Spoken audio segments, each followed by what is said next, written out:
WTO और IMF ने एक बड़ी चेतावनी जारी की है। अमेरिका का औसत टैरिफ दर यानी एवरेज टैरिफ रेट अब 20.1% हो चुका है, जो कि साल 1910 के दशक के बाद की सबसे ऊंची दर बताई जा रही है।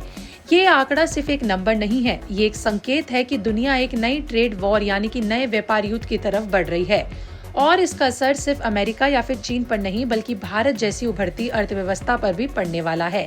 तो चलिए समझते हैं आखिर ये टैरिफ क्या है, ये क्यों जरूरी है, इसके पीछे अमेरिका की मंशा क्या है, WTO और IMF ने इसको लेकर क्या चेतावनी दी है। चलिए समझते हैं विस्तार से।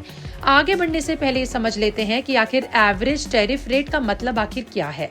तो देखिए, जब अमेरिका दूसरे देशों से जो सामान खरीदता है यानी आयात करता है, तो उस पर वो औसतन कितना टैक्स लगाता है, यानी अमेरिका बाहर से आने वाले प्रोडक्ट्स पर कितने प्रतिशत टैक्स ले रहा है, सभी टैरिफ को जोड़कर उसका औसत निकालते हैं। और ये दर जितनी ज्यादा होगी, बाहर से आने वाला सामान उतना ही महंगा हो जाएगा।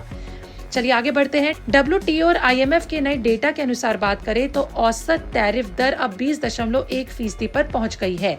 ये आंकड़ा ट्रंप के नए रेसिप्रोकल टैरिफ लागू होने के बाद सामने आया। ट्रंप के कार्यकाल की शुरुआत में यानी साल 2017 में ये दर 2.4% ही था, लेकिन अब ये 100 सालों में सबसे ऊंचे स्तर पर पहुंच गई है।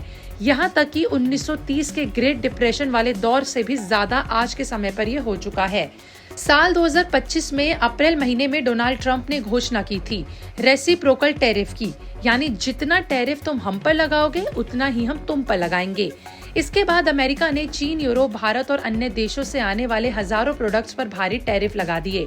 मई साल 2025 में यह दर एक समय के लिए 24.8% पर पहुंच गई थी, जो कि साल 1904 के बाद सबसे ज्यादा है। हालांकि कुछ ट्रेड डील्स के बाद ये दर थोड़ी नीचे आई, लेकिन अब भी 20.1% पर स्थिर है।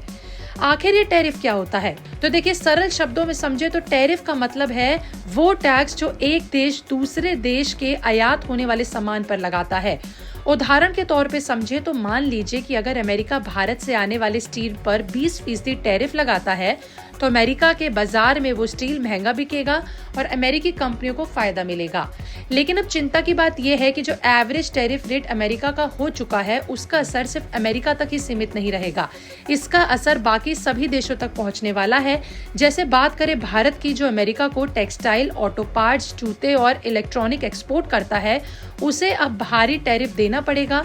इससे भारतीय कंपनियों के प्रोडक्ट्स अमेरिका में महंगे और कम कम्पिटिटिव हो जाएंगे। वहीं चीन, जापान, यूरोप और अन्य देशों की बात करें तो उनकी इकोनॉमी पर भी असर सीधा पड़ने वाला है। ग्लोबल सप्लाई चेन प्रभावित होगी, व्यापार धीमा होगा और महंगाई बढ़ सकती है। WTO और IMF का कहना है कि अगर ये स्थिति ऐसे ही बनी रही तो दुनिया को एक नई ट्रेड मंदी का सामना करना पड़ सकता है।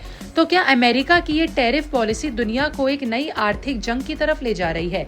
क्या भारत जैसे देशों को अपनी एक्सपोर्ट रणनीति बदलनी चाहिए? आपका इस मुद्दे पर क्या कहना है? कमेंट में लिख के जरूर बताएं।